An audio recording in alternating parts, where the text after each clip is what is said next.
Hello to all my dear student. I guess मेरी आवाज़ आप लोगों को क्लियरली मिल पा रही होगी। वीडियोस वगैरह क्लियरली अगर सब कुछ है तो प्लीज़ आप कमेंट करके बताएंगे जल्दी से, इज़ ऑल ओके और नॉट। जल्दी से कमेंट करके बताएंगे सब कुछ क्लियर है कि नहीं है। Good evening Mahipal. चलो ठीक है, क्लियर है। चलो विवेक का भी आ गया, क्लियर है। तो मैं कुछ सेकंड वेट कर लेता हूँ। आज हम लोग जो डील करने जा रहे हैं, जैसा कि आप यहाँ पे देख पा रहे हैं, आज हम 2020 का क्वेश्चन सॉल्व करेंगे, डिज़ाइन ऑफ स्टील स्ट्रक्चर का, section A and section B. मैं उम्मीद करता हूं कि 2021 का क्वेश्चन आपने देखा होगा, बनाया होगा अपने से, और आपसे बन जा रहा होगा जो 2021 में जो स्पेशल एग्जाम हुए थे उसके। सिमिलरली 2020 का भी आज हम लोग सॉल्व करेंगे। इसके बाद फिर हमारा जो लेक्चर होगा जिसमें हम टॉस का जो है टॉस का हम लोग बेसिकली प्रीवियस ईयर क्वेश्चंस को सॉल्व करेंगे। ठीक है, चलिए लेट मी सी क्या क्या कमेंट्स हैं। चलो ठीक है गुड इवनिंग अभिषेक। तो चलिए लेट मी सी कितने बच्चे ऑनलाइन हैं अभी क्लास में। एज आई कैन सी है, ठीक ठाक बच्चे ऑनलाइन हैं अभी क्लास में। तो चलिए क्लास को स्टार्ट करते हैं। और कुछ बच्चों का वेट करना है क्या, क्लास को स्टार्ट किया जाए। कितना बज रहा है अभी? मैं कुछ 1 मिनट और वेट कर लेता हूँ, तब तक अगर आप लोगों को कुछ पूछना है तो आप पूछ सकते हैं। नहीं तो फिर हम स्टार्ट करेंगे। नहीं, स्टार्ट किया जाए, चलो ठीक है, स्टार्ट कर देते हैं। ओके चलो, चलिए। तो बेसिकली आज का हमारा, जैसा कि आप यहाँ पे देख रहे हैं, 2020 का क्वेश्चन सॉल्व होगा। आई होप सो कि क्वेश्चन आपको क्लियरली दिख रहा होगा सभी लोगों को, है ना? अगर सब कुछ क्लियर है तो जल्दी से कमेंट करके बताओ सब कुछ क्लियर दिख रहा है कि नहीं दिख रहा है। ठीक है, 2020 का क्वेश्चन आज हम लोग यहाँ पे सॉल्व करेंगे। ठीक है, बताओ गोलू क्या है, बताओ। देखिए आज जो बेसिकली यहाँ पे सॉल्व होगा क्वेश्चन, 2020 का क्वेश्चन जो ऑलरेडी पूछा हुआ हमारा एग्जाम में है, वो करेंगे हम लोग सॉल्व। पहले एज इट इज थोड़ा बहुत पढ़ेंगे, क्वेश्चन में क्या क्या दिया हुआ है सारा कुछ हम लोग देखेंगे। ठीक है, ग्रुप सी एक्चुअली न्यूमेरिकल है। ठीक है, ग्रुप सी को बाबू एक एक क्वेश्चन को ग्रुप सी के कराना पॉसिबल नहीं है, क्योंकि बड़ा बड़ा न्यूमेरिकल है। तो उसमें आप अपने से प्रैक्टिस करिए। अगर आपसे कोई क्वेश्चन नहीं बन रहा हो तो आप बताइए, मैं उसका गाइड कर दूंगा कैसे नहीं बनेगा। क्योंकि लाइव में ग्रुप सी के एक एक क्वेश्चन को कराना बाबू पॉसिबल नहीं है, क्योंकि बहुत बड़े बड़े क्वेश्चन हैं, तो ये नहीं करा रहा हूं मैं। लेकिन अगर आपके पास कोई क्वेश्चन है जो आपको लग रहा है कि नहीं मेरे से नहीं बन पाया, आप प्लीज मुझे भेज देंगे, मैं उसको करा दूंगा। ठीक है, हाँ जो डाउट होगा वो भेज दो, मैं करा दूंगा। ठीक है, चलो। अब किसी को कुछ क्वेश्चन होगा तो हैंड रेस कर देना, मैं यहाँ पे लिख रहा हूँ, हो सकता है मैं वहां नहीं पढ़ पाऊंगा कमेंट, तो प्लीज आप हैंड रेस कर देना। ठीक है, जो भी किसी को कुछ क्वेश्चन होगा तो 2020 का ये क्वेश्चन है, राइट एज इट इज। 1615502 आपका सब्जेक्ट कोड है, फिफ्थ सेमेस्टर के लिए है। डिजाइन ऑफ स्टील स्ट्रक्चर का ये पेपर है हमारा, 70 मार्क्स का पेपर है। 28 मार्क्स हमको पास के लिए चाहिए। एक्चुअली इसको बताने का मेजर पर्पस है मेरे पास, यहाँ पे जो सेंटेंस लिखा हुआ है वो सेंटेंस, ये बड़ा ही इंपॉर्टेंट सा यहाँ पे लिखा हुआ है। वो क्या लिखा है? IS 800 and steel tables are not needed.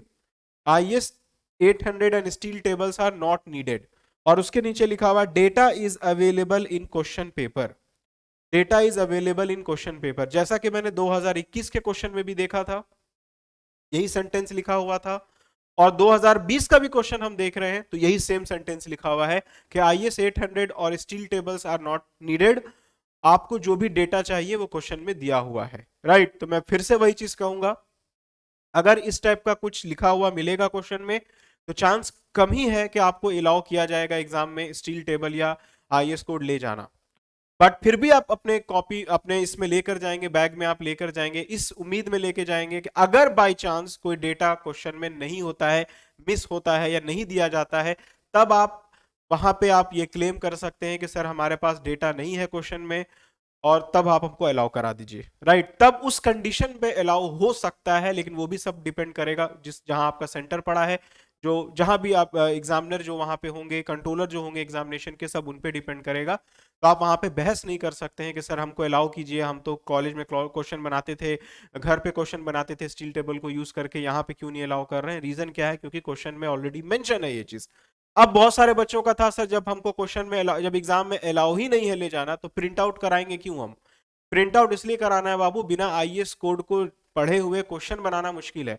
अगर यहाँ पे डेटा में, अगर इस पर्टिकुलर क्वेश्चन में डेटा भी दिया होगा तो आपको पता ही नहीं चलेगा कि डेटा को कैसे रीड करते हैं।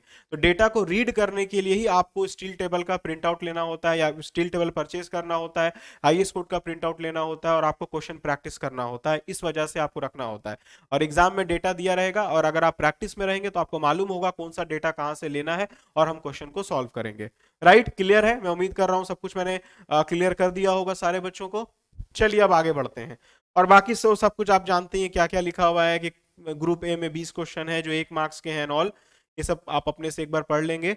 चलिए आइए ग्रुप नंबर ए का पहला क्वेश्चन हम लोग सॉल्व करेंगे, जिसमें 20 ऑब्जेक्टिव्स है। Now let's switch to very first objective जो आप यहां पे देख रहे हैं। पहला ऑब्जेक्टिव है, क्वेश्चन बड़ा ही सिंपल है। क्वेश्चन लिख रहा है the dia of rivet hole is made larger than the dia of rivet by 2 mm for. कह रहा है जो आप रिवेटिंग करते हैं तो उसका जो डाया होता है होल का, वो आप 2 mm ज्यादा रखते हैं, किस कंडीशन में, वो आपसे पूछ रहा है। ऑप्शंस है अप टू 12 mm का अगर आप रिवेट यूज कर रहे हो, 22 mm का यूज कर रहे हो, 15 mm का यूज कर रहे हो, या एक्सीडिंग 25 mm। क्वेश्चन में कह रहा है कि आपको एक जो रिवेट का होल आप बनाते हैं उसमें 2 mm ज्यादा साइज उस होल का रखते हैं, किस साइज ऑफ रिवेट के लिए, किस साइज ऑफ रिवेट के लिए 2 mm ज्यादा रखते हैं, ये आपके पास ऑप्शंस है। लेट्स सी क्या जवाब हमको देखने को मिलता है। I will give you not more than 10 second में आपको टाइम देता हूं। लेट्स सी कितने बच्चे इसका जवाब दे पाते हैं। अगर जो बच्चों ने क्वेश्चन को प्रैक्टिस किया होगा उनको तो पता ही है कि बहुत ही आसान सा क्वेश्चन है ये।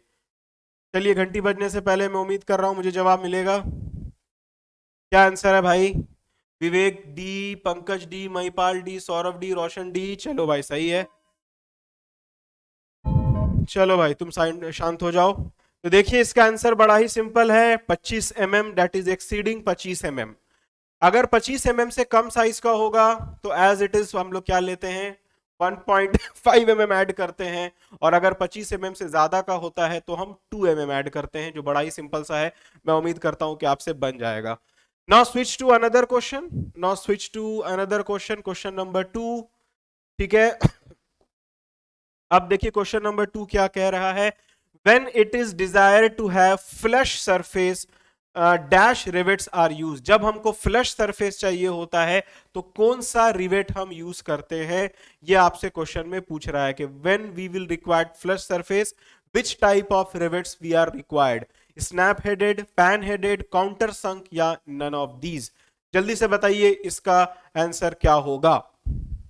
ठीक है, गोलू का आंसर है सी, रोशन का भी आंसर है सी, सौरभ का भी, विवेक का भी सी। स्टडी मटेरियल से देख के तो जवाब नहीं ना दे रहे हो। हमको तो लग रहा है कि सब लोग अपना स्टडी मटेरियल खोल के बैठा है यहाँ पे। चलो ठीक है, जहां से भी देखिए, सौरभ ईमानदारी से बोल दिया कि हाँ सर। चलो ठीक है, अब जहां से भी देख रहे हो मिलाते रहना बाबू, से बहुत सारा मिस्टेक है। Answer is C, that is counter sunk. ठीक है, अगर फ्लश सरफेस आपको चाहिए होगा, उस डिजायरेबल है, तो किस टाइप का रिवेट हमको चाहिए होगा, काउंटर संक रिवेट। अब हम आगे बढ़ते हैं और आते हैं क्वेश्चन नंबर 3 के तरफ। ठीक है, क्वेश्चन नंबर 3 बोलता है the type of riveting in which number of rivet in a row decreases as we move from inner most row to outer most row. आपसे कह रहा है कि ऐसा कौन सा रिवेटिंग सिस्टम होगा जिसमें हमारा जो रिवेट का जो रो है वो डिक्रीज करेगा जैसे जैसे हम इनर मोस्ट से आउटर मोस्ट के तरफ जाएंगे। ऑप्शन है diamond riveting, chain riveting, cross riveting, या फिर गाउज रिवेटिंग। लेट्स सी क्या आंसर देखने को मिलता है। सौरभ का आंसर है ए, ताबिश का भी आंसर है ए, और लोग का देखते हैं क्या आंसर आता है। रोशन का भी आंसर ए है, और ये किसका आंसर है, बलराम का भी आंसर ए है। देखिए सही है आंसर, इसका बड़ा ही सिंपल सा है। इसका आंसर है ए, डायमंड रिवेटिंग। आप जानते हैं कि इस टाइप का अगर आपने पढ़ा होगा अरेंजमेंट ऑफ रिवेट्स करके, आप चाहे तो उसका वीडियो लेक्चर देख सकते हैं। उसमें आपने देखा था कि जो हमारा रिवेट का अरेंजमेंट था, अगर फॉर एग्जांपल ये अगर हमारा इस टाइप से प्लेट है तो ये हमारा इनर मोस्ट है, जैसे जैसे हम आउटर साइड में जाएंगे हमारा रिवेट जो है वो क्या होता जाता है, रिड्यूस होता जाता है, और वो डायमंड रिवेटिंग का केस आता है। तो चलिए क्वेश्चन नंबर 3 भी हमारा हो चुका है। Now switch to question number 4। Question number 4 now let's see question number 4 कितने बच्चों को आता है। पहले क्वेश्चन क्या है मैं पढ़ देता हूं। when the minimum size of fillet weld is greater than thickness of thinner part, the minimum size of weld should be kept equal to what? कह रहा है कि अगर हमारा साइज ऑफ फिलेट वेल्ड जो है, अगर उसका size thickness of thinner plate, जो मेरा थिनर प्लेट होगा, अगर उससे ज्यादा हो जाता है, तो उस केस में फिलेट वेल्ड का साइज हम लोग क्या रखते हैं। ये 4 ऑप्शंस आपके पास अवेलेबल हैं। You have 10 second to decide, और जल्दी से बताएंगे आप 10 सेकेंड में कि इसका आंसर क्या होगा। 4 ऑप्शंस है, twice the thickness of thinner part, thickness of thinner part, half the thickness of thinner part, none of these. चलिए भाई 10 सेकेंड हो गया, इसको थोड़ा देर के लिए शांत करते हैं और नाउ लेट्स सी के आंसर क्या आता है। विवेक का बी है, पंकज का बी है, सौरभ का भी बी है, और कुछ बच्चे अगर बताना चाहें तो बताएं जल्दी जल्दी।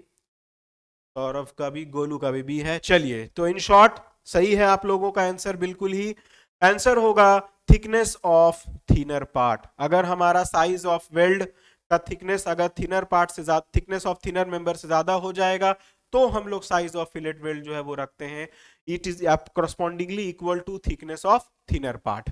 तो ये था हमारा objective number 4। Now switch to objective number 5। So objective number 5 है, the effective area of butt weld is the product of।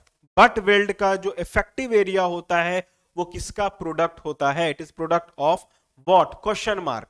Options आपके पास है, throat thickness and length of the weld, throat thickness and effective length of weld, effective throat thickness and length of the weld, effective throat thickness and effective length of weld. You have 10 second to decide and let's see इसका answer क्या होता है। ठीक है, पंकज क्या है? पंकज का answer D है, गोलू का भी डी है, नदीम का बी है। चलिए भाई टाइम हो चुका है, लेट इसको पॉज करके रीसेट मार के हम साइड में कर देते हैं। इसका आंसर है बड़ा ही सिंपल, जो कि होगा D, effective throat thickness and effective length of weld. तो कोई भी बट वेल्ड का जो एरिया होता है, it is product of effective throat thickness and effective length of weld. ये हमारा होगा किसी भी बट वेल्ड का effective area. Now switch to question number 6। Question number 6 है, what is the permissible axial tensile stress for grade of steel having Fy 250 Newton per mm square. Question में कह रहा है कि permissible axial tensile stress sigma 80 की value क्या होगी अगर हमारा इल्ड स्ट्रेस दिया हुआ है 250 न्यूटन पर mm स्क्वायर का। ऑप्शंस में है 150 newton per mm square, 175, 200 and 225 newton per mm square. Let's see इसका आंसर क्या होगा। You have 10 second to decide.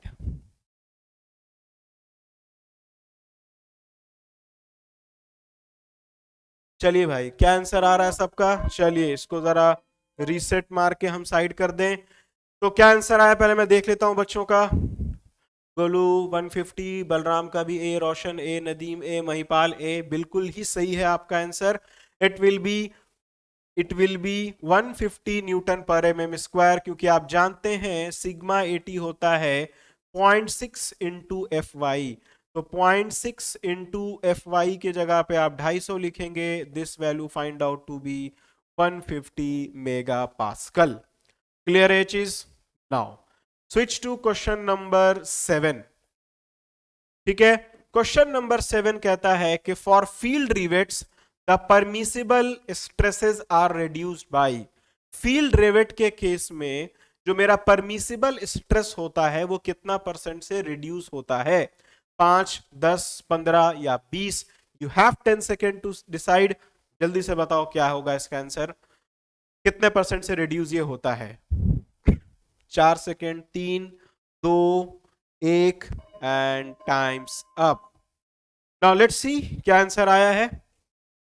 10%, Golu का आ गया 10%, अमित का भी 10%, सबका 10% है। चलो सही है, बिल्कुल सही जवाब है। It will be B, that is 10%।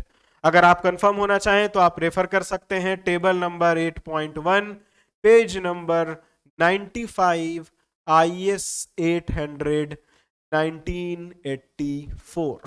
आप रेफर कर सकते हैं और वहां से आपको मालूम चल जाएगा it is reduce by 10%। Clear है चीज? Now switch to another question, that is question number 8। Question number 8 है the spacing between two tacking rivets for compression member should not exceed. Tacking rivet के केस में, in case of compression member, tacking rivet, two tacking rivet के बीच का distance किससे ज्यादा नहीं होना, कितना से ज्यादा नहीं होना चाहिए, ये आपसे पूछ रहा है। ऑप्शन है 400, 500, 600 एंड 700 mm। तो लेट्स सी इसका क्या जवाब मिलता है। यू हैव 10 सेकेंड और देखते हैं क्या जवाब देखने को मिलता है यहाँ पे। अभी तक तो सारे ही क्वेश्चन बाबू बहुत ही आसान है, चलिए जल्दी से बताएंगे आप। चलो भाई, times up. Now let's see what is the answer. Balram, Roshan, Vivek, सबका सी है, बिल्कुल सही जवाब है। It is C, that is 600 mm। 600 mm tacking rivet का डिस्टेंस होना चाहिए in case of compression member, उससे ज्यादा नहीं होना चाहिए in case of compression member. Now switch to another question, that is question number 9। question number 9 है effective length of column is the length between the point of। effective length जो होता है किसी भी कॉलम में, ठीक है, वो क्या होता है? Effective length of column is the length between the point of what, length between the point, मतलब इफेक्टिव लेंथ को जो आप डिफाइन करते हैं तो कैसे डिफाइन करते हैं? एक तो डेफिनेशन सीधा सीधी आप दे देते हैं कि effective length is defined as the length of the column after buckling. तो दूसरा डेफिनेशन क्या देते हैं वो यहां से आपसे पूछ रहा है कि इफेक्टिव लेंथ जो होता है उसको हम डिफाइन करते हैं कैसे? Is the length between the point of maximum moment, zero share, zero moment या नन ऑफ दीज। ठीक है, क्या चीज एक्सप्लेन करें? क्या एक्सप्लेन करना था बाबू? रोशन का आंसर आ गया जीरो मोमेंट क्वेश्चन नंबर 8 को। चलो ठीक, क्वेश्चन नंबर 8 को हम डिफाइन कर देते हैं। पहले इसका जवाब हम देख लेते हैं क्या आता है क्वेश्चन नंबर 9 का। क्वेश्चन नंबर 9 का आंसर देखिए क्या आता है जल्दी से। ताबिश का ए, अमित का सी, गोलू का क्या आया, गोलू का भी सी, विवेक का ए, रोशन का भी सी आया है। तो बिल्कुल सही है, जवाब होगा जीरो मोमेंट। आपने पढ़ा होगा shear force and bending moment topic के अंदर पॉइंट ऑफ कंट्राफ्लेक्सर के बारे में। पॉइंट ऑफ कंट्राफ्लेक्सर एक वैसा पॉइंट था जहां पे शेयर फोर्स अपना साइन, बेंडिंग मोमेंट अपना साइन चेंज करता है, पॉजिटिव से नेगेटिव या नेगेटिव से पॉजिटिव होता है। तो दो पॉइंट ऑफ कंट्राफ्लेक्सर के बीच का डिस्टेंस जो होता है उसी को हम कहते हैं इफेक्टिव लेंथ। तो वही है हमारा जो हम लोग जीरो मोमेंट कहेंगे, क्योंकि अगर कोई अगर मोमेंट पॉजिटिव से नेगेटिव या नेगेटिव से पॉजिटिव हो रहा होगा तो एक टाइम में वो जीरो जरूर हुआ होगा। तो वही यहाँ पे कह रहा है जीरो मोमेंट के बीच का डिस्टेंस जो होगा उसी को हम इफेक्टिव लेंथ कहते हैं। अगर थोड़ा सा और घुमाना होगा तो यहाँ पे वर्ड यूज कर देगा पॉइंट ऑफ कंट्राफ्लेक्सर। तो वही चीज है, चाहे जीरो मोमेंट यहाँ पे लिखा रहे चाहे पॉइंट ऑफ कंट्राफ्लेक्सर लिखा रहे, दोनों में ही बात बराबर है। ठीक है, अब आइए क्वेश्चन नंबर 8 में क्या है भाई। क्वेश्चन नंबर 8 में बोल रहा है कि जो टैकिंग रिवेट्स क्या होता है। टैकिंग रिवेट्स आपको बताया गया पहले भी, डाउट क्लास में पूछा था, रोशन ने ही पूछा था कि सर क्या होता है टैकिंग रिवेट। आपको बोला गया जैसे अगर हमारे पास कोई मेंबर है जो बैक टू बैक कनेक्टेड है, फॉर एग्जांपल के तौर पे, जैसे अगर मान के चलिए दो एंगल सेक्शन है जो बैक टू बैक कनेक्टेड है same side of gusset plate के, और हमारा जो शॉर्टर लेग है वो कनेक्टेड है गसेट प्लेट से। तो जो मेरा लॉन्गर लेग है जिसको मैंने किसी गिवन सॉर्ट ऑफ रिवेटिंग से नहीं जोड़ा है, और हम चाहते हैं कि मेरा जो दोनों जो सेक्शन है, जो दोनों एंगल सेक्शन है वो एक सिंगल यूनिट के तरह काम करे, डिफरेंट यूनिट के तरह काम नहीं करे, तो उन दोनों एंगल को जोड़ने के लिए जो हम रिवेटिंग यूज करते हैं उसी को हम कहते हैं टैक रिवेटिंग। टैक रिवेटिंग बेसिकली क्या करता है, हमारे जो सिस्टम को एक यूनाइट करता है, हमारे सिस्टम को एक सिंगल यूनिट के तरह काम कराने में मदद करता है। यही है टैकिंग रिवेटिंग का काम। तो टैक रिवेटिंग क्या बोल रहा है कि अगर कंप्रेशन मेंबर है तो कंप्रेशन मेंबर के केस में अगर आप टैक रिवेटिंग देते हैं तो उन दोनों के बीच में मैक्सिमम डिस्टेंस कितना होना चाहिए, या मैक्सिमम डिस्टेंस कितना से ज्यादा नहीं होना चाहिए, वही था, that is 600 mm। As per IS 800 this value is 600 mm। ठीक है, आगे बढ़े, चलिए। Now switch to question number 10। Switch to question number 10। Question number 10 है कि in roof trusses the horizontal beam spanning between two adjacent trusses are known as. किसी भी truss में जो मेरा हॉरिजॉन्टल बीम होता है वो स्पैन जो कर रहा होता है टू एडजेसेंट ट्रसेस पे, तो उसको हम क्या बोलते हैं? Purlins, principal rafter, purlin, common rafter या नन ऑफ दीज। क्लियर है? ठीक है, अब हम इसको आगे बढ़ते हैं और हम देखते हैं इसका क्या जवाब होगा। पहले इसका जवाब बताइए क्या होगा 10 का, कि in roof trusses the horizontal beam spanning between the two adjacent trusses are known as. चलिए पहले इसका जवाब दीजिए, क्या जवाब आ रहा है भाई? बी, बी, सबका बी है। परलिन, क्या नाम है, बलराम का भी है, विवेक का भी है, ताबिश का भी है। बिल्कुल सही है, इसका जवाब होगा परलिन। तो मेरा जो परलिन होता है ये एक वैसा हॉरिजॉन्टल बीम होता है जो दो एडजेसेंट ट्रसेस के ऊपर सपोर्ट कर रहा होता है और जिसका काम ये होता है कि रूफ कवरिंग को अपने ऊपर सपोर्ट कराना। ये काम होता है परलिन का, और इसका डिजाइन भी मैं उम्मीद करता हूं कि आपने देखा होगा, इसको बनाया भी होगा और बड़ा ही आसान इसका डिजाइन भी होता है। Now switch to question number 11। The effective length of column depends upon. जो मेरा कॉलम होता है उसमें जो इफेक्टिव लेंथ होता है वो किस पे डिपेंड करता है, ये आपसे क्वेश्चन में पूछ रहा है। ऑप्शन में दिया हुआ superimpose load, end condition, slenderness ratio या फिर वेट। तो देखिए इसका क्या जवाब होगा। यू हैव 10 सेकेंड और लेट्स सी क्या जवाब देखने को हमको मिलता है 10 सेकेंड में। चलिए भाई टाइम हो रहा है, चलो भाई बताओ इसका क्या जवाब है। End condition sir. चलिए गोलू का आ गया, रोशन का बी है, ताबिश का भी बी है। नाउ लेट्स सी और किसी का कोई आंसर आता है कि नहीं आता है। चलिए इसका आंसर बी है, दैट इज इंड कंडीशन। आपको मालूम है किसी भी कॉलम में जो इफेक्टिव लेंथ हम लोग फाइंड करते हैं वो डिपेंड करता है कंप्लीटली उसके इंड कंडीशन पे, कि मेरा जो कॉलम है उसका इंड कंडीशन कैसा होगा।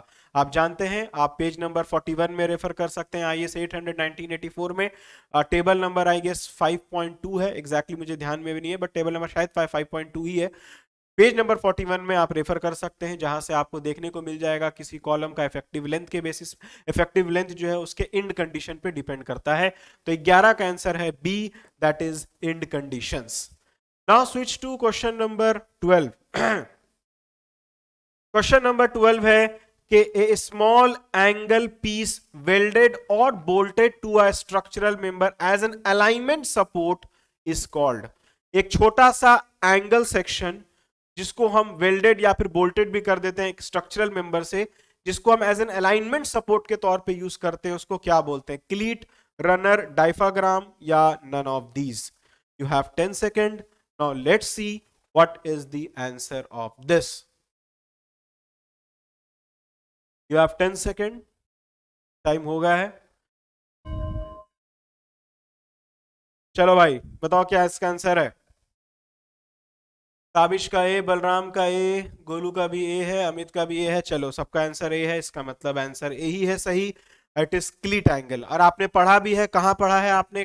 कॉलम, कॉलम बेसिस करके आपने एक टॉपिक पढ़ा होगा अपने डिजाइन ऑफ स्टील स्ट्रक्चर में, जहां पे आपने पढ़ा था कि हम लोग क्लीट एंगल को यूज करते थे अगर हम गस्टेड बेस देते हैं, और इवन स्लैब बेसिस के केस में भी हम लोग क्लीट एंगल को यूज करते थे, जिसका काम था कि हमारा एक अच्छा स्टिफनेस प्रोवाइड करना और एक प्रॉपर अलाइनमेंट प्रोवाइड करना। ये था मेरा क्लीट एंगल के बारे में। चलिए आगे बढ़े। चलिए नाउ स्विच टू, हाँ टॉस में भी पढ़े हो इफेक्टिव लेंथ के बारे में, राइट राइट। चलो अब क्वेश्चन नंबर 13। क्वेश्चन नंबर 13 है कि as per Indian standard rolled steel section are classified into. Rolled steel section जो मेरा क्लासिफाइड होता है, राइट, वो कितने सीरीज में क्लासिफाइड होता है? 4, 5, 6 या फिर 7?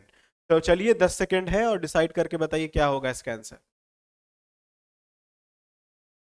बी, सबका आंसर बी आना शुरू भी हो गया, विवेक का, पंकज का, सबका आंसर आ रहा है, अमित का। चलिए टाइम्स अप। और इसका आंसर होगा B, that is 5 series. 5 series में बेसिकली हम लोग करते हैं, याद होगा, I section, channel section, angle section, T section, beam section. 5 section हमारे पास होता है, बार सेक्शन सॉरी। तो ये हमारे पास 5 रोल्ड स्टील सेक्शन को हम क्लासिफाई करते हैं, I section, angle section, channel section, T section और बार सेक्शन में।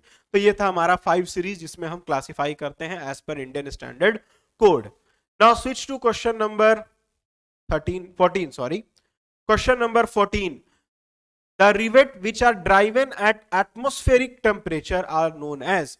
atmospheric temperature में जो आप रिवेट को ड्राइवन कर रहे हैं, ड्राइवन मतलब जहां पे भी आप उसको यूज कर रहे हैं, तो उसको क्या बोलते हैं? विच type of rivet it is? Power driven shop rivet, hand driven, power driven field rivet, या फिर कोल्ड ड्राइवन रिवेट्स? ये आपसे पूछ रहा है।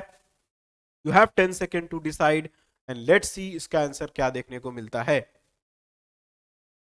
आने लग गया आंसर डी, रोशन का भी आंसर डी है। चलिए कुछ सेकंड और में वेट, चलिए हो गया टाइम। तो देख लेते हैं और लोग का क्या आंसर आया है। ताबिश का सी, विवेक का सी, गोलू का भी सी है, अमित का डी है। तो एक्चुअली जो इसका आंसर होगा it is D, that is cold driven rivet. तो कोल्ड ड्राइवन रिवेट बेसिकली हम लोग बोलते हैं it is that type of rivet जिसको हम रूम टेम्परेचर पे या कह सकते हैं एटमॉस्फेरिक टेम्परेचर पे हम ड्राइवन कर रहे होते हैं। काफी large amount of pressure required होता है इस टाइप के रिवेटिंग को करने के लिए। तो यूजुअली इस टाइप के रिवेटिंग को हम लोग प्रेफर करते भी है, कई बार नहीं प्रेफर कर सकते हैं, but the answer is D, that is cold driven rivets. ठीक है, it's option is D. Now now switch to question number 15। Question number 15 है कि the rolled steel beam shear force is resisted by. एक rolled steel beam में जो मेरा shear force होता है वो कौन सा रेजिस्ट कर रहा होता है, कौन सा पार्ट रेजिस्ट कर रहा होता है? Flange only, web and flange only, या टॉप फ्लेंज ओनली? ये आपसे पूछा है। नाउ लेट्स सी इसका आंसर क्या होगा। You have 10 second to decide. बताएंगे आंसर क्या होगा? चलिए 3 2 1, टाइम्स अप। चलिए भाई आंसर आने लग गया सी, बी, क्या पंकज का C, Nadeem C, Roshan B, Golu B, Pankaj C. चलिए देखते हैं इसका आंसर क्या होगा। Answer is B, that is web only. किसी भी बीम सेक्शन में, चाहे आप प्लेट गर्डर का ही आपने पढ़ा होगा, तो आपने देखा होगा जो मेरा वेब प्लेट होता है उसका काम क्या होता है? शियर को रेजिस्ट करना। और जो मेरा फ्लेंज पार्ट होता है उसका काम होता है बेंडिंग को रेजिस्ट करना। तो किसी भी बीम सेक्शन में जो मेरा फ्लेंज होता है उसका काम है बेंडिंग को रेजिस्ट करना, और जो वेब होता है उसका काम होता है किसको रेजिस्ट करना? शियर को रेजिस्ट करना। देयरफॉर इसका आंसर होगा B, that is web only. Clear है ये चीज? चलिए आगे बढ़ते हैं। Now switch to question number 16। Question number 16 है the member of roof truss which support the purlin is called. कौन सा मेंबर है रूफ ट्रस का जो पर्लिन को सपोर्ट करता है? प्रिंसिपल राफ्टर, प्रिंसिपल टाई, सैग टाई, या फिर main tie? Let's see, 10 second है आपके पास और आप बताएंगे क्या होगा।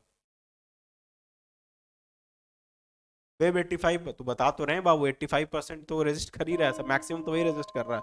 चलो इसका आंसर क्या होगा बताओ। क्वेश्चन नंबर 16 का, 16 का ए, राफ्टर। ठीक है चलिए आगे देखते हैं। रोशन का ए, पंकज का ए, अमित का ए। चलिए क्या होगा इसका आंसर? तो इसका आंसर तो बड़ा ही सिंपल है, ए है, that is principal rafter. Principal rafter क्या करता है? हमारा पर्लिन को सपोर्ट कर रहा होता है। यही काम होता है प्रिंसिपल राफ्टर का। आप चाहें तो एक बार इसका लेक्चर सेशन भी देख लेंगे तो वहां से भी आपको मालूम चल जाएगा। Now switch to question number 17। The maximum span up to which plate girder can be used economically। Plate girder को हम लोग कितने स्पैन तक इकोनॉमिकली यूज कर सकते हैं? कुछ स्पैन तो होना चाहिए, जितने स्पैन तक इकोनॉमिकली उसको हम लोग यूज कर सकते हैं। ऑप्शंस में है 15 मीटर, 10 मीटर, 30 मीटर और 40 मीटर। लेट्स सी क्या जवाब मिलता है इसका हमको। 10 सेकेंड है। रोशन का है 40 मीटर, पंकज का है, चलो ठीक है फाइनल आंसर क्या है मैं 1 सेकंड के बाद बता दूंगा। चलिए क्या भाई जवाब मिल रहा है हमको? अमित का भी डी है, ताबिश का सी, बाकी लोग का कुछ का ए भी, ए तो नहीं ना किसी का। चलो ठीक है, इसका एक्चुअल आंसर होगा D, that is 40 metre. Up to 40 metre तक it is economical to use plate girder. 40 metre तक हम लोग इकोनॉमिकल मानते हैं, प्लेट गर्डर को यूज किया जाता है। आप चाहें तो कहीं पे नोट करके भी लिख सकते हैं। Now switch to question number 18। 18 बोलता है column bases are mainly subjected to and design for. Column का जो मेरा बेस होता है, कॉलम बेसिस, वो क्या चीज सब्जेक्टेड होता है, किस चीज से सब्जेक्टेड होता है और किस चीज के लिए उसको हम डिजाइन भी कर रहे होते हैं, ये आपसे पूछा है। Bending compression, bearing and tension, compression tension and bearing and compression. Let's see इसका क्या जवाब देखने को मिलता है हमको। जल्दी से बताएंगे, you have 10 second. Question number 18। चलिए भाई, टाइम होने जा रहा है, 3 2 1, टाइम्स अप। हाँ जी, क्या जवाब है? A for bending. ए, सबका आंसर ए आ रहा है। ए आंसर में है क्या? हाँ, बेंडिंग एंड कंप्रेशन। ठीक है, चलिए इसका आंसर बिल्कुल सही है, आप लोग दे रहे हैं। इसका आंसर होगा A, that is bending and compression. बड़ा सिंपल सा क्वेश्चन था ये। Bending and compression column bases में क्या हो रहा होता है?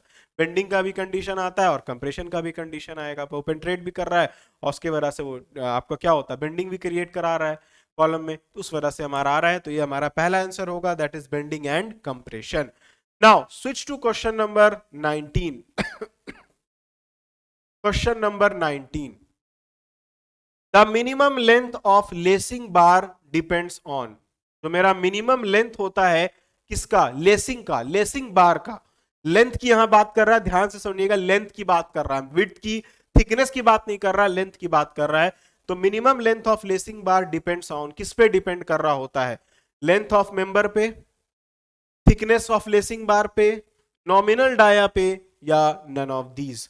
इसका 10 सेकंड में आपको टाइम देता हूं। लेट्स सी आप इसका जवाब कितना परसेंट सही दे पाते हैं। Length of lacing bar, minimum length of lacing बार किस पे डिपेंड करेगा? चलिए टाइम हो गया। आंसर बी, ए। बलराम का आंसर ए, पंकज का आंसर ए, और किसी का आंसर कुछ आ रहा है? इसका आंसर होगा D, none of these. Lacing bar का जो लेंथ होता है वो हमेशा डिपेंड करता है दो मेंबर के बीच में जो रिवेट्स हम लोग देते हैं उसका इनर मोस्ट डिस्टेंस पे डिपेंड कर रहा होता है। मतलब अगर हमारा ये कोई एक मेंबर है, ये दूसरा मेंबर है, और ये जो हमने इस टाइप से अगर कुछ लेसिंग दिया है, तो ये रेवेट का जो हमारा है मिनिमम डिस्टेंस होगा, इनर डिस्टेंस जो होता है रेवेट के बीच में, उस पे डिपेंड कर रहा होता है। ना ही हमारा लेंथ ऑफ मेंबर पे डिपेंड कर रहा है, ना ही वो डिपेंड करेगा थिकनेस ऑफ लेसिंग बार पे, और ना ही नॉमिनल डाया पे। हाँ, नॉमिनल डाया किस पे डिपेंड कर सकता है? विड्थ। अगर क्वेश्चन में विड्थ पूछ रहा होता तब हमारा नॉमिनल डाया पे डिपेंड करता, इसलिए इसका आंसर होगा D, that is none of these. Clear है चीज? चलिए switch to question number 20। Question number 20 तो सेम है शायद, जो कल हम लोग देखे थे, रिपीट हुआ था। क्वेश्चन नंबर 20 है lag angle is used at a joint to. Lag angle को क्यों यूज करते हैं? ये क्वेश्चन कल भी पूछा गया था, फिर से ये क्वेश्चन पूछा गया है कि भाई to increase design tension capacity, to reduce length of the joint, to take care of effective reversal load, या फिर नन ऑफ दीज। तो देखिए इसका क्या जवाब देखने को मिलता है। सबका आंसर बी आ रहा है, सौरभ का भी बी, रोशन का भी बी, ताबिश का भी बी। तो चलिए भाई, बी आंसर है, सही है। कल भी इसको हम लोग ऑलरेडी सॉल्व किए हैं। To reduce length of joint, length of joint को रिड्यूस करने में काम आता है। ठीक है ना? अगर हमारा कोई कनेक्शन का लेंथ रिड्यूस करना है तो उन सारे केसेस के लिए हमारा ये जो ऑप्शन होगा, that is option number B, ये हमारा होगा। तो यही था 20 ऑब्जेक्टिव जो आपसे 2020 में पूछा है। सिंपल सिंपल ऑब्जेक्टिव हैं। थोड़ा भी अगर आपने सीरियस होके देखा होगा, अगर आपने पढ़ा होगा, जिस भी बुक से आपने पढ़ा होगा तो आपका बहुत इजीली बन जा रहा होगा, मैं उम्मीद करता हूं। ये था सेक्शन ए। उम्मीद करता हूं सेक्शन ए सभी लोगों को क्लियर होगा। Let's switch to section B, जिसमें हम लोगों को जो है थ्योरी पार्ट पूछा जाता है। सेक्शन बी, जिसमें हमको 4 मार्क्स के क्वेश्चन रहते हैं, 20 नंबर इससे भी रहेगा। क्वेश्चन नंबर पहला है name the different rolled steel section available in the market, write their application briefly. कह रहा है कि जो different different type of rolled section जो मार्केट में अवेलेबल हैं वो लिखिए। I section, channel section, angle section, T section, bar section, ये different different type of rolled section जो मार्केट में अवेलेबल है। एप्लीकेशन आप सबका बता सकते हैं, जैसे हमारा जो आई सेक्शन है जिसको हम बीम सेक्शन भी कहते हैं, उसको एज ए कॉलम के तौर पे भी हम लोग यूज करते हैं। अगर कहीं पे हेवी लोड का कंडीशन हो तो उसको हम लोग बेंडिंग के केस में एंड बकलिंग का अगर हमारे पास कहीं केस हो तो हम लोग बीम सेक्शन को बीम सेक्शन के तौर पे या कॉलम सेक्शन के तौर पे हम आई सेक्शन को यूज कर सकते हैं। टेंशन मेंबर के केस में हम एंगल सेक्शन के तौर पे यूज कर सकते हैं एंगल सेक्शन को। तो इस टाइप से आपको डिफाइन करना होगा जो आपने पूरा का पूरा जो डिजाइन पढ़ा है, तो जहां जहां पे जिस टाइप ऑफ सेक्शन को आपको ज्यादातर देखने को मिला है उन सेक्शन के बारे में आप लिख सकते हैं कि यहाँ यहाँ पे हमको इसका एप्लीकेशन देखने को मिला है, और आपका ये जवाब जो है वो कंप्लीट हो जाएगा। ठीक है, चलिए आगे बढ़ते हैं। अब इसके और में क्या पूछा है वो भी जरा देख लेते हैं। और में पूछा है differentiate between lap joint and but joint. Lap joint और बट ज्वाइंट के बीच का डिफरेंस बताइए। कितना आसान क्वेश्चन है, इससे पहले वाला भी इतना ही आसान था, देखो ये क्वेश्चन भी कितना आसान है कि भाई लैप ज्वाइंट और बट ज्वाइंट में क्या होता है। लैप ज्वाइंट में हम ओवरलैप करते हैं दो मेंबर को, है ना, और उसको हम आपस में जोड़ते हैं रिवेटिंग या वेल्डिंग के थ्रू। बट वेल्ड में हम कैसे जोड़ते हैं, दो मेटल पार्ट को एक दूसरे के, दो स्ट्रक्चरल मेंबर को एक दूसरे के करीब लाते हैं, और कवर प्लेट से हम लोग यूज कर लेते हैं उसको जोड़ने के लिए। दोनों में से कौन सा मेरा अच्छा है, आप जानते हैं बट ज्वाइंट होता है। क्यों होता है, क्योंकि उसमें लोड की सेंट्रिसिटी नहीं होती है। लोड की सेंट्रिसिटी नहीं होगी तो उसमें किसी तरह का बेंडिंग या बेंडिंग वगैरह का केस जो है वो क्रिएट नहीं होगा। तो इस टाइप से 2-4 लाइन आप डिफाइन कर दीजिएगा, आपका काम हो जाएगा। क्या भाई, हाँ वही कह रहे हैं, बन जाएगा, बहुत ही आसान है। चलिए आगे बढ़ते हैं और अब देखते हैं question number 3। What do you mean by rivet value, explain efficiency of riveted joint. Rivet value क्या होगा ये तो आपको मालूम है, minimum of bearing sharing and tearing, जो मिनिमम होगा वही हमारी रिवेट वैल्यू हो जाती है। इफिशियंसी कैसे निकालते हैं, रिवेट वैल्यू मालूम है, सॉलिड प्लेट का हमको स्ट्रेंथ मालूम है, आपस में डिवाइड दे देंगे तो इफिशियंसी हमको मालूम चल जाएगा। ठीक है, तो इस टाइप से आप सिंपली डिफाइन कर सकते हैं। तो मैं उम्मीद करता हूं क्वेश्चन नंबर 3 भी बहुत ज्यादा ही आसान है। ये सब क्वेश्चन अगर आपसे एग्जाम में छूटेगा और अगर इस पेपर में बैक आता है तो इससे बुरा कुछ नहीं होगा, क्योंकि इतना सिंपल सिंपल क्वेश्चन सोचो आपसे छूट जाएगा तो अब क्या बोल सकते हैं। अब इसके आगे बढ़ते हैं और इसके अथवा में देखते हैं और क्या क्वेश्चन पूछा है। Explain different type of fillet weld with sketches. ये भी बड़ा ही सिंपल सा क्वेश्चन है, different type of fillet weld को बताना है, राइट, और उसका स्केच ड्रॉ कर देना है आपको। तो मैं समझ रहा हूं चाहे ऐसा क्वेश्चन हमसे पूछा है, दोनों ही क्वेश्चन मेरे से बन जाएगा। अगर आप पढ़े हुए होंगे तो आप सोचेंगे दोनों ही क्वेश्चन आपसे बन रहा है, तो अब वो आपके पास ऑप्शन हो जाएगा, अच्छा ये बनाएं कि ये बनाएं। तो मैं उम्मीद मैं उम्मीद कर रहा हूं बहुत इजीली बना लेंगे आप। अभी तक तो कोई ऐसा टिपिकल क्वेश्चन मुझे मिला नहीं है। Explain the different various defects in weld. हाँ ये वाला केस मैंने आपको नहीं बताया है, आई गेस ये डिफेक्ट्स के बारे में मैंने आपको नहीं बताया होगा, तो मैं इसका नोट्स आपको दे दूंगा। Different different type of defects, क्या क्या डिफेक्ट्स हमको देखने को मिलता है वेल्ड में, तो इसका मैं नोट्स आपको दे दूंगा। इसका नोट्स मैंने शायद आपको नहीं दिया, मैं नोट्स देख रहा था आपका, इसका मेरे पास मैंने शायद नोट्स में नहीं डाला है ये चीज को, तो मैं ये नोट्स में डाल के आपको अवेलेबल करा दूंगा, स्पेशली ये क्वेश्चन नंबर 4 का। ठीक है, चलिए अब आते हैं इसके और में। How will you calculate the net area of plate connected by chain riveting. Chain riveting के केस में आपको कैसे निकालना है ये आपको पूछ रहा है। सिंपली बड़ा ही सिंपल होता है यार, B minus N D into T से आप निकाल लेते हैं नेट एरिया वगैरह को। आप सेक्शन लेते हैं, सेक्शन कट करते हैं और सिंपली आप फॉर्मूला जो ए नेट निकालने का जो आप लिखते हैं उसको लिख देंगे, और उससे आपका जो है सिंपली एरिया नहीं, मतलब आप स्टेप बाय स्टेप को डिफाइन करके लिख देंगे और आपका बहुत इजीली जो है निकल जाएगा। लास्ट में फॉर्मूला जरूर लिखेंगे, फॉर्मूला लिखने के बाद उसको ब्रैकेट में आप अच्छे से डाल देंगे, तब जाके आपका ये क्वेश्चन जो है वो कंप्लीट होगा।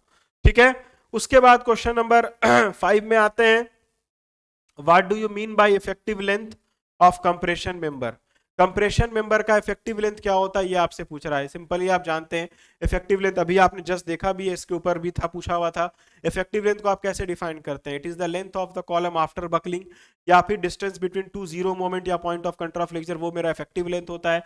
कॉलम के केस में या कंप्रेशन मेंबर के केस में जो मेरा इफेक्टिव लेंथ होता है वो टोटली डिपेंड कर रहा होता है इंड कंडीशन के ऊपर, कि मेरा जो कॉलम है उसका इंड कंडीशन कैसा होगा उसके बेसिस पे, और फिर हम लोग अपना इफेक्टिव लेंथ जो है उसको निकाल लेते हैं। तो इस टाइप से आप जो चीजें पढ़े हैं आपने उसको बस आपको अच्छे से डिफाइन कर देना है और आपका क्वेश्चन बहुत इजीली बन जाएगा। तो ये था क्वेश्चन नंबर 5। ठीक है, नाउ स्विच टू इसके और में, what is plate girder and what are its element. Plate girder क्या होता है, प्लेट गर्डर के एलिमेंट्स क्या होते हैं ये आपको बताना है। फ्लेंज प्लेट, वेब प्लेट, स्टिफनर्स, ये सब आपको बताना है। सिंपल है, प्लेट गर्डर क्या होगा, अगर हमारे पास कोई बीम है, लार्ज स्पैन बीम, अगर हमको कहीं देना है, हेवी लोडिंग का कंडीशन है, तो उस केस में हम normal beam section, rolled beam section नहीं दे सकते हैं। उसके लिए हमको बिल्टअप सेक्शन चाहिए होगा जो हम लोग प्लेट गर्डर के फॉर्म में देते हैं। तो उसको आप डिफाइन कर देंगे कि भाई आप 240, अगर हमारा स्पैन अगर हमारा मोर देन 10 मीटर का है तो उस केस में प्लेट गर्डर हम प्रेफर करेंगे। उसको बनाने के लिए क्या क्या कंपोनेंट्स की जरूरत पड़ती है, फ्लेंज प्लेट, वेब प्लेट, स्टिफनर्स, ये सारे चीज को आप लिख के आप डिफाइन करके अगर आप फिगर बनाना चाहें तो आप फिगर भी बना के दिखा सकते हैं। इसका एक कंप्लीट लेक्चर अवेलेबल है प्लेट गर्डर का, आप चाहें तो देखेंगे, उसमें बहुत डिटेल में आपको बताया गया है इन सारे एलिमेंट्स के बारे में और प्लेट गर्डर क्या होता है उसके बारे में भी। उसके बाद है describe the briefly various type of steel roof trusses with sketch. Different type of trusses के बारे में रूफ ट्रसेस के बारे में पूछ रहा है। किंग, क्वीन, हाउ, ट्रॉफ, ये सब आपने ऑलरेडी पढ़ा है, तो मैं उम्मीद करता हूं कि वहां से भी आप डिफाइन कर सकते हैं।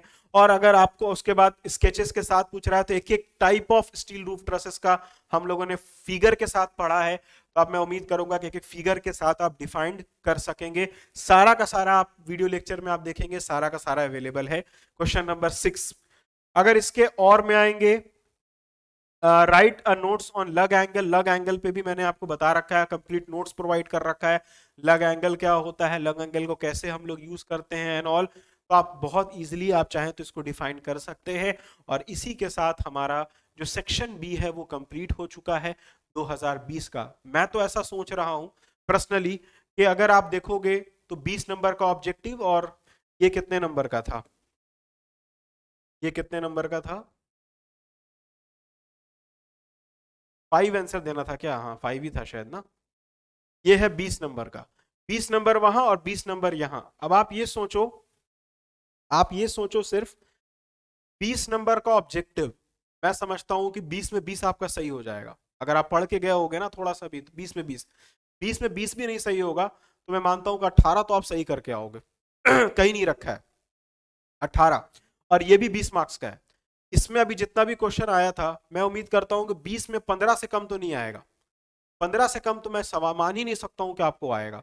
तो आप ये सोचो कि 20 नंबर वहां से ला रहे हो, 15 नंबर यहां से ला रहे हो, तो यार हम तो समझते हैं सेक्शन सी आपको टच भी नहीं करना पड़ा और आप पास कर गए। सोचो, सेक्शन सी जो अभी न्यूमेरिकल पार्ट है उसको तो अभी टच भी नहीं करोगे तब पास कर गए, और सोचो इस पेपर में बच्चों को बैक लग जाता है।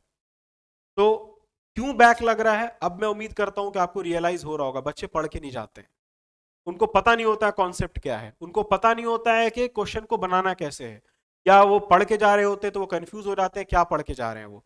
तो मैं ये बता रहा हूं सिंपली कि अगर ऑब्जेक्टिव और सिर्फ सेक्शन बी को ही अगर हम सिर्फ मिला ले तो हम पास कर गए, सेक्शन सी तो हम टच भी नहीं किए। लेकिन ऐसा तो करना नहीं है हमको, सिर्फ पास तो होना नहीं है, हमको स्कोर करना है। तो स्कोर करने के लिए तो भाई आपको सेक्शन सी भी टच करना होगा। तो बस अगर जिनको पास करना है वो सेक्शन ए और सेक्शन बी बना लो, पास कर जाओगे, और जिनको स्कोर करना है तो उनको सेक्शन सी भी टच करना पड़ेगा। तो आप सोच सकते हो क्या स्टैंडर्ड है क्वेश्चन का, क्या है। चलो 20 में 20 ले आएंगे तो बहुत अच्छी बात है, तो हम बहुत अच्छा बोलेंगे भाई 20 में 20 आप ले आओ। तो आप सोचो अगर 20 वहां ला रहे हो, 20 यहाँ ला रहे हो, तो 40 आ गया, समझो आप कितना अच्छा मार्क्स लेकर आ गए और सेक्शन सी में जब जाओगे तो उसमें भी कुछ 10-15 नंबर तो ले ही आओगे, ऐसा तो नहीं कि न्यूमेरिकल एक भी नहीं बना पाओगे। तो सोचो इस सब्जेक्ट में 70 में कहीं भी नहीं तो तुम 50-55 नंबर स्कोर कर सकते हो बड़े आराम से, एकदम बहुत आराम से 70 में 50-55 नंबर ला सकते हो, कहीं कोई मार्क्स कटने का कोई गुंजाइश नहीं है। अब नहीं ला पाओगे तो यार अब हम बोलेंगे फिर ये सब, फिर तो पढ़ाई छोड़ दो। अब अगर तुमसे सिंपल सिंपल नहीं बन पाएगा, मैं यही बोलूंगा कि पढ़ाई छोड़ दो, कोई फायदा नहीं है पढ़ाई करके। आप इसको कोई अदर सेंस में मत लेना, या अगर लेना भी चाहो तो ले सकते हो।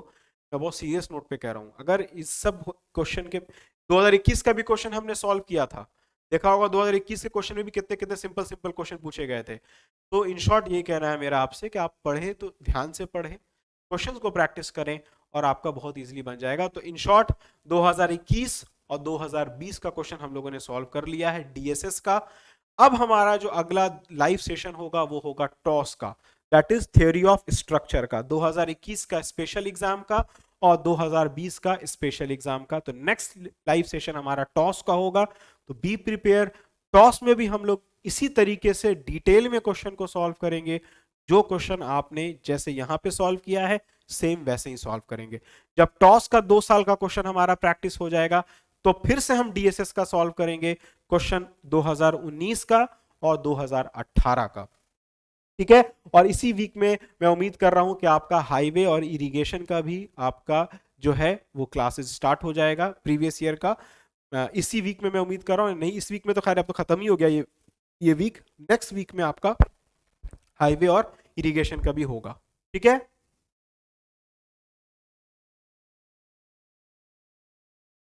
हाँ, कॉलम का कल 2 लेक्चर अपलोड हो जाएगा, एक्चुअली अपलोड होना रह गया था, बीच में तबीयत जो मेरी खराब हो गई थी उस वजह से।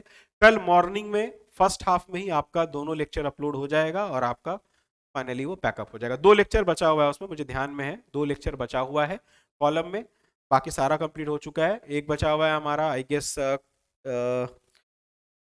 मुझे ध्यान में है एक एलर्स थ्योरी का एक केस बचा हुआ है और कुछ न्यूमेरिकल पार्ट छोटे छोटे बचे हुए हैं, तो उसके साथ वो कंप्लीट हो जाए, ठीक है।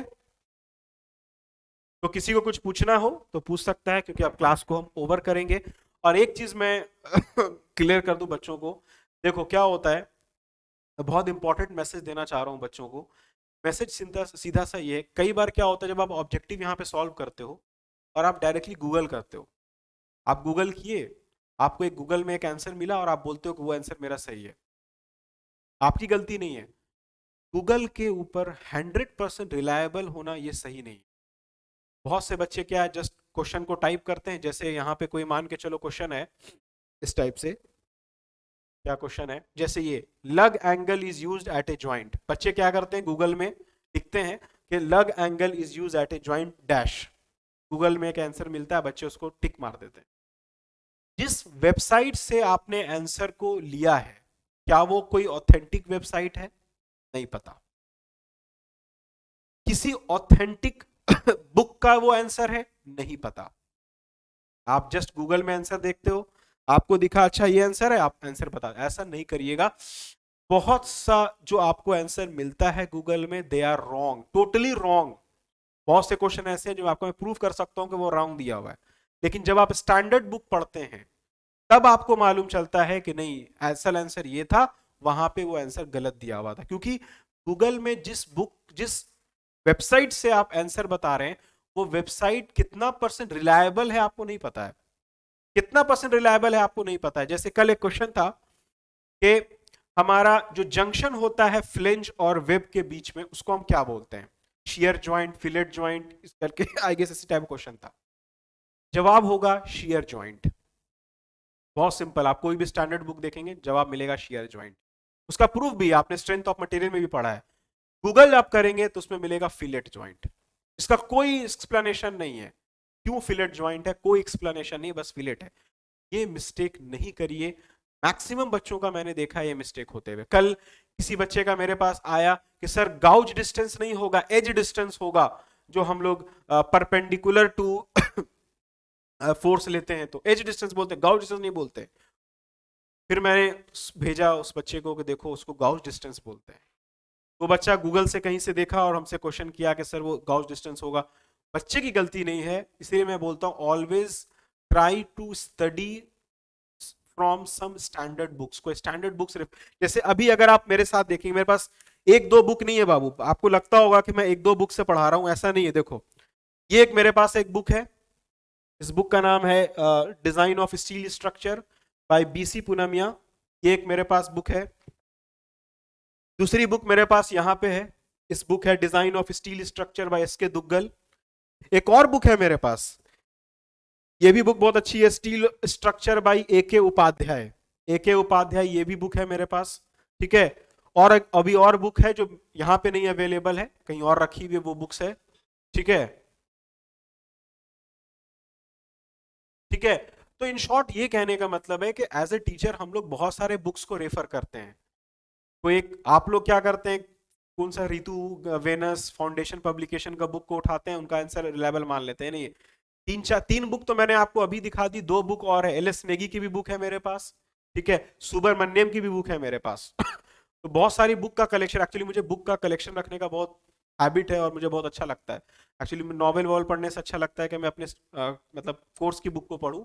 सिमिलरली थ्योरी ऑफ स्ट्रक्चर की one of my favourite book ये बुक है, one of my favourite book theory of structure की, जो कि है रामारुथम की, धनपत राय पब्लिकेशन की ये बुक है। एक और बुक है मेरे पास, ठीक है, it is one of my favourite book, that is structure analysis by S S भावी कट्टी। इसी तरीके से मेरे पास एक और बुक है, अभी यहाँ पे नहीं है रूम में रखी हुई है, और भी बहुत सारी बुक्स है। तो हम एज ए टीचर कह रहे हैं कि हम लोग लार्ज नंबर ऑफ बुक्स को रेफर करते हैं, उसके बाद ही आपको जवाब दे पाएंगे। इसलिए गूगल पे बिल्कुल रिलायबल आप प्लीज नहीं रहिए, ठीक है। क्या क्वेश्चन है भाई? सर टॉस में सर मेरा एक क्वेश्चन आपको भेजे तो एक बार देख लीजिएगा, नहीं बना चलो ठीक है, और कॉलम्स का नोट भी डाल दीजिएगा, थोड़ा थ्योरी का कल, ओके ठीक है, कॉलम का इरिगेशन का सबका नोट्स में कल अपडेट कर दूंगा, ठीक है। तो इन शॉर्ट ये है कि बिल्कुल गूगल पे रिलायबल नहीं रहना है, अपने से ही मेहनत करना है, अपने से बुक को पढ़ना है और सब कुछ अच्छा करेंगे, ठीक है। तो क्लास को इसी नोट के साथ ओवर किया जाए, और किसी को कुछ पूछना हो तो पूछ सकता है, नहीं तो अब क्लास को हम ओवर करेंगे, ठीक है।